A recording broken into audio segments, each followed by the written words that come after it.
mayores generalidades. Realmente son cosas que ustedes ya saben, pero necesitamos nombrarlas, decirlas nuevamente. Primero vamos a iniciar definiendo las intoxicaciones agudas. Se define como un síndrome clínico que se presenta como consecuencia de la entrada de un tóxico en el organismo. Este tóxico es cualquier sustancia que sea capaz de producir la muerte, heridas u otros efectos perjudiciales en el organismo, y será potencialmente tóxica dependiendo de la dosis que tenga este tóxico.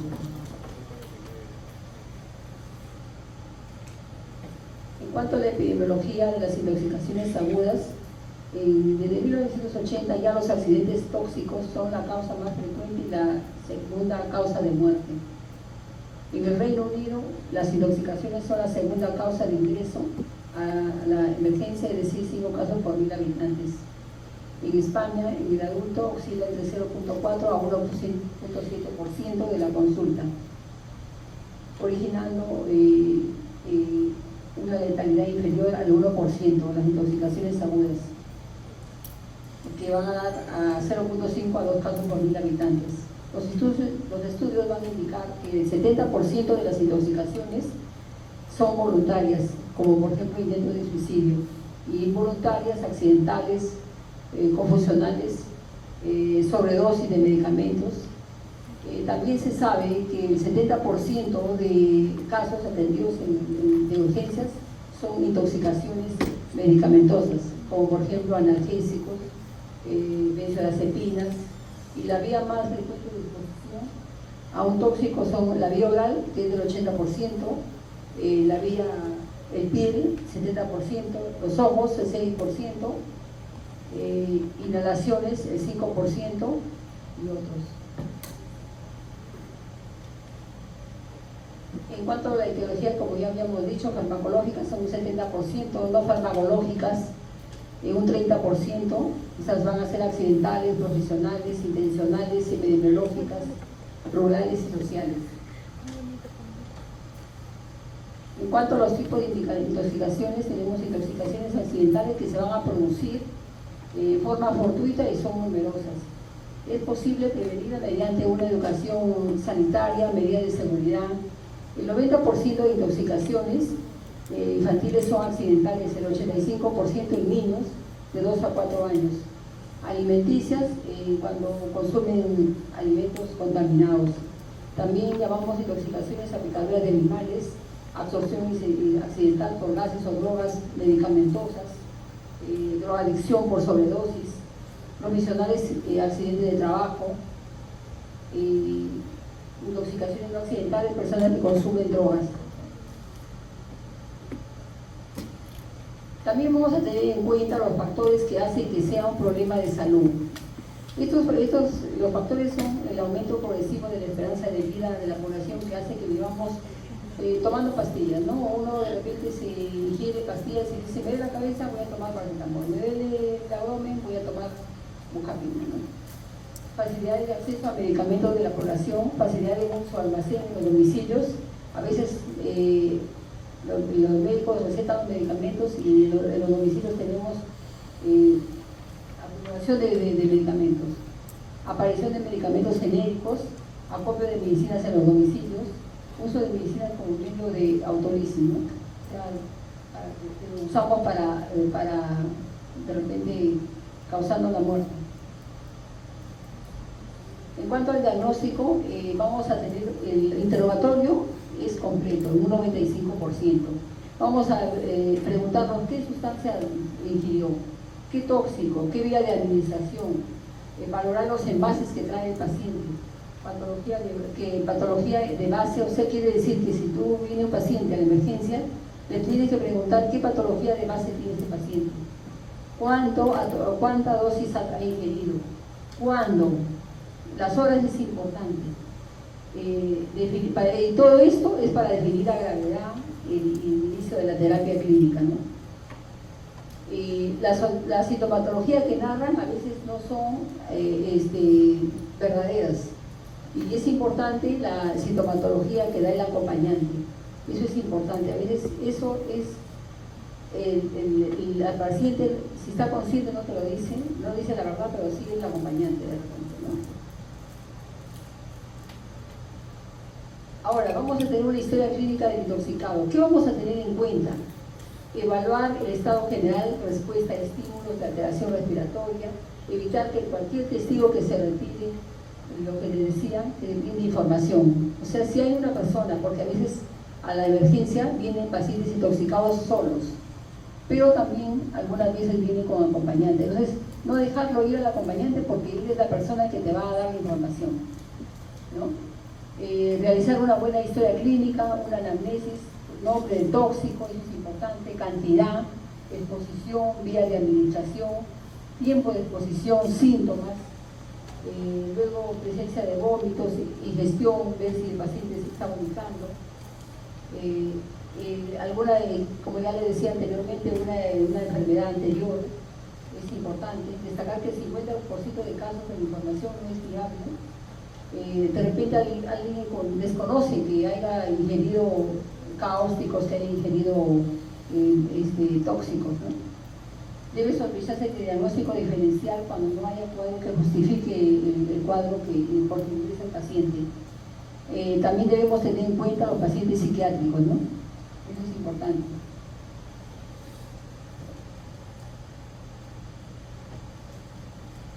Ahora, cuando se sospecha de que alguien está intoxicado, vamos a tener en cuenta el tipo de tóxico, la vía de penetración, el tiempo transcurrido. Revisar el lugar para averiguar lo sucedido y evitar más riesgos, ¿no? Si es que uno encuentra a un paciente que está intoxicado. Aléjese del lesionado de la fuente de envenenamiento si es especialmente un gas, ¿no? Evalúe el estado de conciencia, eso es importante. Evaluar y verificar si el paciente respira, si tiene pulso, eso también es importante. Acercarse al paciente y ver eso. Si el paciente está consciente, hay que hacerle preguntas. Aflojar la ropa inmediatamente, si está ajustada, y mantenerla abrigada. Si el lesionado presenta alguna quemadura en los labios o boca, abrigar, colocar líquidos en la parte que está lesionado. Si presenta vómitos, bueno, recoger, de repente a veces no se puede, pero recoger una muestra para estudio. Hay que colocarlo al paciente en posición lateral de seguridad, eso es importante. Dar al intoxicado a lo más pronto posible a un centro asistencial si usted lo encuentra tirado en el piso, por ejemplo, ¿no? Y si la víctima está en paro cardiorrespiratorio, lógicamente dar reanimación cardiopulmonar, ¿no? Ahora, ¿cuáles son las señales de intoxicación? Los cambios de estado de conciencia, salivación excesiva, dificultad para respirar, confusión, nerviosismo, vómitos y diarreas, quemaduras alrededor de la boca, lengua, pupilas dilatadas y contraídas, dolor abdominal. Hay pacientes que vienen a la emergencia así como con esas señales de intoxicación, caminando. Entonces tienes que darte cuenta que ese paciente está intoxicado, ¿no? Ahora, ¿cuál es el manejo de intoxicaciones agudas en la atención primaria? En la atención primaria hay una atención inicial común a todos los pacientes intoxicados. ¿Qué vamos a hacer? Ver la vía aérea, la ventilación, la circulación, el estado neurológico, hacer la anamnesis del paciente. Y la orientación del síndrome tóxico, orientarse a ese, porque ese es nuestro objetivo, saber qué tóxico tiene ese paciente, según la sustancia que es causante, ¿no? Ver los signos y síntomas, la anamnesis, un detalle, ¿no? Y luego monitorear al paciente, ver el tono muscular del paciente, el estado neurológico. Y el tratamiento en general son ver las funciones vitales, ¿no? El soporte respiratorio, el tratamiento y los tratamientos específicos están ya relacionados con algunas particularidades.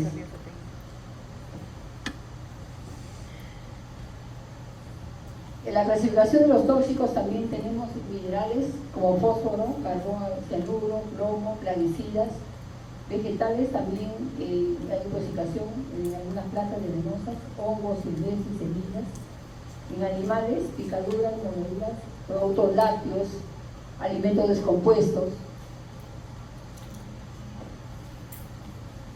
Ahora, ¿por qué vía ingresa el tóxico? Por vía sanguínea y ocular, respiratoria, digestiva. En este caso, por vía sanguínea va a ser la inoculación, picadura de animales que producen una reacción alérgica, inyección de medicamentos, sobredosis de medicamentos. Y ocular, si es ocular, irrigar continuamente el ojo durante 15 minutos con suero fisiológico o suero o agua de grifo, y luego llevarlo a un centro oftalmológico. Eso es importante. Ahora sí, por vía respiratoria, ya tenemos los plaguicidas, los insecticidas, los humos, los vapores químicos, el monóxido, el dióxido de carbono, el cloro, productos domésticos, como por ejemplo el pegamento, pinturas. ¿Qué va a ocasionar? La vía pulmonar va a ser considerada como muy agresiva debido a la rápida distribución tisular. ¿Y qué va a provocar? Inhalación de gases, inhalación de vapores tóxicos. Y los signos importantes van a ser la respiración superficial o rápida, pulso aumentado, fosas nasales congestionadas, aumento de tos y esputo. Y aquí va a ser importante la radiografía de tórax, que puede confirmar las imágenes no siempre precoces por neumonitis tóxica por inhalación de gases. Ingesta de disolventes, va a haber de repente edema pulmonar, no traumatogénico, neumonías broncoaspirativas en pacientes en coma. Y la radiografía de abdomen, que esto también es importante en pacientes que se han intoxicado, va a confirmar la perforación abdominal por cáusticos, hilo paralítico por anticolinérgicos, infarto misentérico por cocaína, ¿no?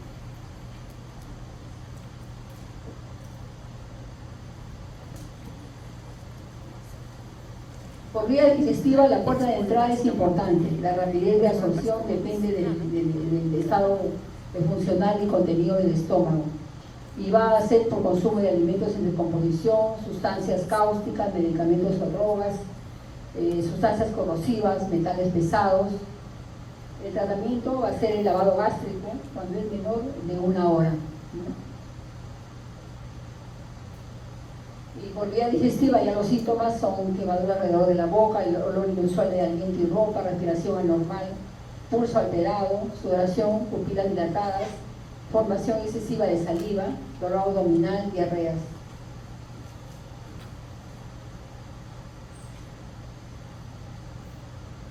En cuanto a la sintomatología clínica, como ya habíamos repetido, es importante, les estoy repitiendo varias veces esto, pero la anamnesis y la ecuación física es importante, las funciones vitales, y podemos hallarnos ante cuadros clínicos, un intoxicado con disminución del nivel de conciencia, por ejemplo somnolencia, humillación, coma, un intoxicado con alteración de la conducta, por ejemplo agitación, delirio, ansiedad, alucinaciones, un intoxicado que presenta convulsiones generalizadas, y un intoxicado consciente, ¿no? Donde a ese paciente sí le vamos a poder hacer preguntas. ¿Cuál es la actuación inicial común? Evaluación de la vía aérea, ventilación, circulación, estado neurológico y de piel, además de soporte vital avanzado si es que el paciente está en paro cardiorrespiratorio, como ya habíamos dicho, realizar una anamnesis detallada, identificando el tóxico, monitorizar las constantes vitales, tomar una glucosa es importante, tomar un electrocardiograma. El nivel de conciencia es importante porque vamos a saber si el paciente está en estupor, coma, somnolencia, y canalizar una vía venosa, administrar oxígeno, evaluación continua de la vía aérea, eso sí lo tenemos que hacer repetidas veces, la ventilación, valorar el estado neurológico del paciente, ¿no? Las constantes vitales, que es importante. Va a haber una orientación del síndrome tóxico. Los signos y síntomas que aparecen en el paciente nos van a orientar a la hora de identificar el tóxico causante, si no tenemos información previa. A efectos prácticos debemos encuadrar este tóxico en síndromes colinérgicos, opiáceos, anticolinérgicos, serotoninérgicos y simpáticos miméticos.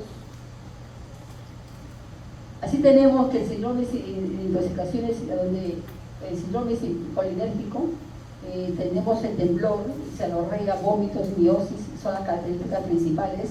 En pacientes que están con sus tóxicos va a ser los órganos fosforados, las causas insecticidas con los órganos fosforados, ¿no?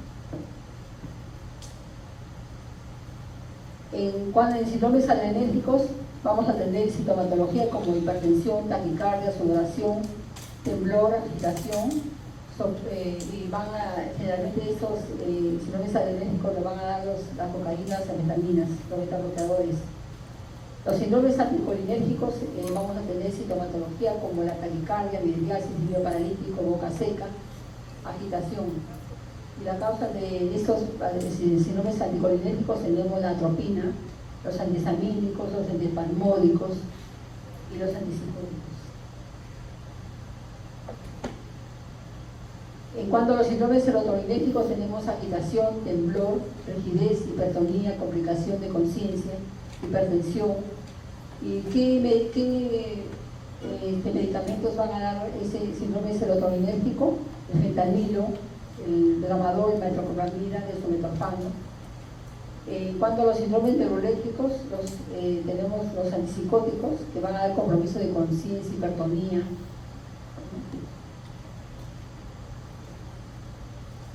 Y son síndromes narcóticos y opiáceos. Tenemos manifestaciones clínicas como la bradicardia, la hipotensión, hipotermia, miosis, depresión del sistema nervioso central, edema pulmonar. Y aquí vamos a tener los barbitúricos, la codeína, las benzodiazepinas. Y síndromes simpático-miméticos van a ocasionar excitación, psicosis, náuseas, vómitos, arritmia, dolor abdominal, hipertensión, taquicardia, diaforesis, miridiasis. Aquí tenemos las anfetaminas, la cocaína, la tiofilina y la cafeína. Aquí los síndromes anticolinérgicos, la taquicardia, mucosas secas, piel roja, caliente, miridiasis, retención urinaria. Entre los tóxicos están los antidepresivos, antihistamínicos o los atopínicos que ya habíamos dicho. Aquí también, para repetir, los colinérgicos están los órganos fosforados que ya habíamos dicho, y síndromes extrapiramidales como la disfonía, rigidez, temblor, tortícolis, disfonía, miosis, ataxia. Tenemos el haloperidol, la clorpromazina. Es importante también ver el color de la piel, el aliento y el tamaño pupilar. El color de la piel, generalmente en pacientes cianóticos, la causa posible va a ser la metahemoglobinemia, piel rosada, cianuro, sulfuro de hidrógeno. En cuanto al olor, va a olor a cetonas, una cetoacidosis alcohólica. Olor a almendras en pacientes con intoxicación por cianuro. El olor a ajo, el olor a huevo podrido, órganos fosforados, arsénico, sulfuro de hidrógeno y solventes de petróleo, los hidrocarburos. En cuanto al tamaño pupilar, vamos a tener miosis en el síndrome colinérgico con los órganos fosforados, carbonatos, opiáceos, miridiasis, síndrome anticolinérgico, atropina, síndrome simpático mimético, la cocaína, y a reactivas, por ejemplo, barbitúrico, cianuro, monóxido de carbono. Va a haber unas exploraciones complementarias en el análisis toxicológico de utilidad básica, ubicar el agente causal, ubicar el tratamiento antitóxico, inspeccionar el examen de orina, la glucosa capilar, evaluar la concentración de alcohol, evaluar los inmunoanálisis, un test de cloruro férrico, color violáceo y presencia de salicilatos, un test de Whelan, confirmar la presencia de amatoxinas, toxinas en la orina, y la radiología toxicológica, ¿no? el examen de todas que ya habíamos dicho, el examen de IKG que les había dicho que es importante tomarlo, ¿no?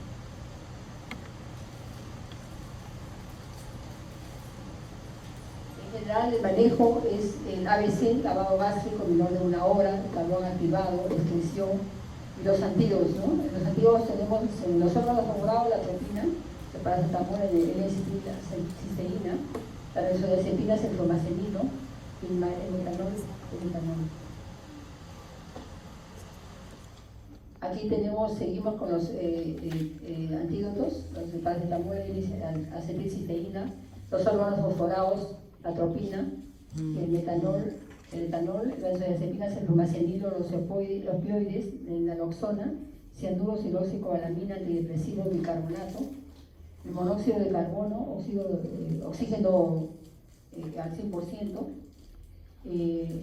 mercurio, la penicilamina,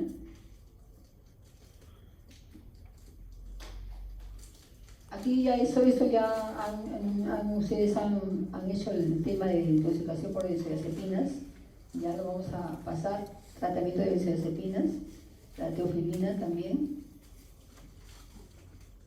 intoxicación por aires, que es lo mismo, casi igual que el paracetamol.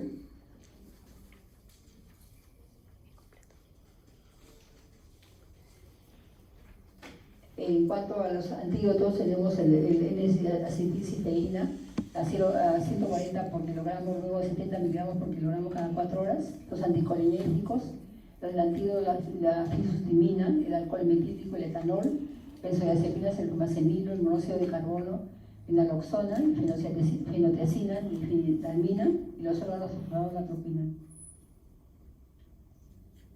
En cuanto a las sustancias tóxicas, vamos a tener que cuidar sus manifestaciones clínicas, van a ser en caso de sobredosis, pueden tardar, si el paciente tiene sobredosis de tóxico, puede tardar la aparición de los síntomas.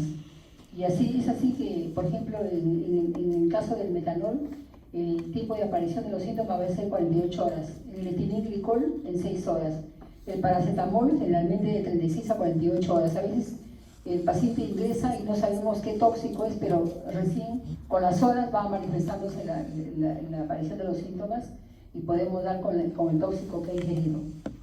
Tiroxina una semana, hierro muy variable y antidepresivos y cítricos también muy variables.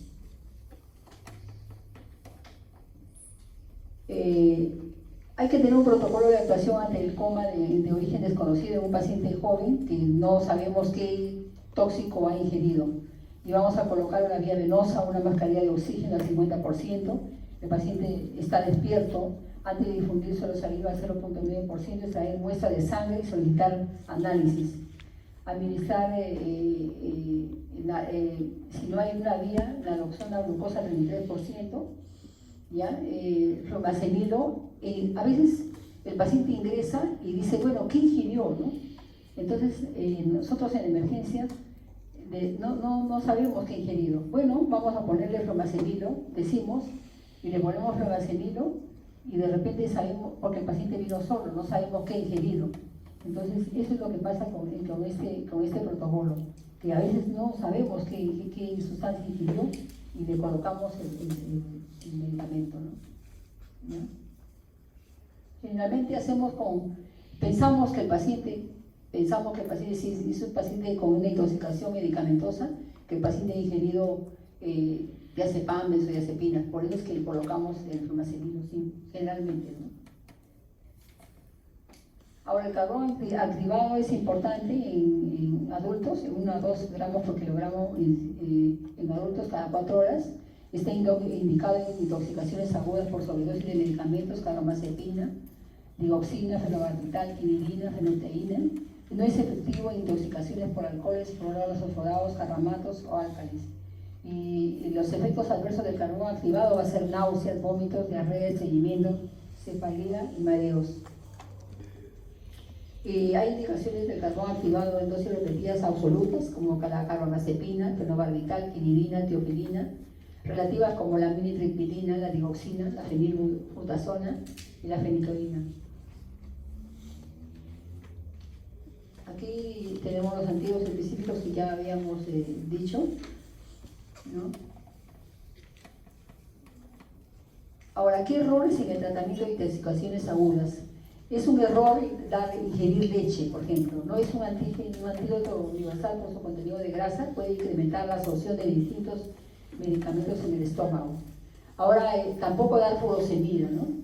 Y un suero no logran acelerar la excreción de medicamentos, el alcohol, y pueden llegar a provocar pérdidas electrolíticas en un paciente. El pan tostado, que a veces la gente también da pan tostado en exceso, no tiene el mismo efecto absorbente que el carbón activado. Los analépticos respiratorios y aminofilinas se encuentran contraindicados en tratamientos de hipoventilación y existe el riesgo de que induzcan a la aparición de convulsiones, por ejemplo.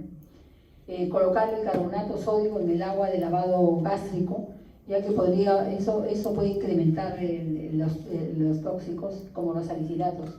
Es un error hacer el lavado gástrico a un adulto con intoxicación etílica, por ejemplo, aguda, ya que el etanol se absorbe rápidamente en muchas horas.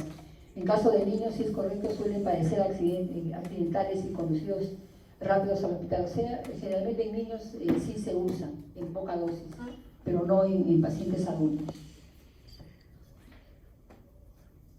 ¿Ya? Bueno, gracias, eso es todo. Realmente esto solamente son intoxicaciones agudas, pero es en forma general, ¿no? Para que ustedes sepan qué es lo que van a hacer cuando un paciente ingresa a la emergencia. ¿Alguna pregunta?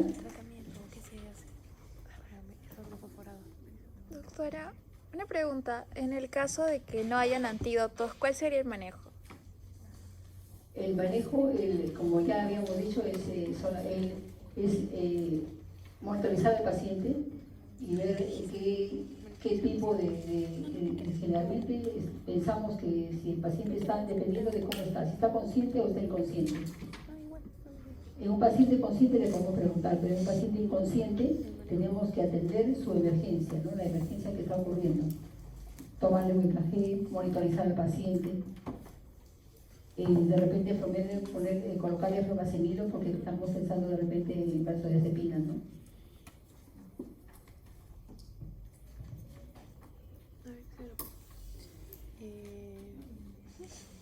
¿Otra pregunta? Disculpe, doctor, ¿hay contraindicación de usar, aparte del tiempo del carbono activado?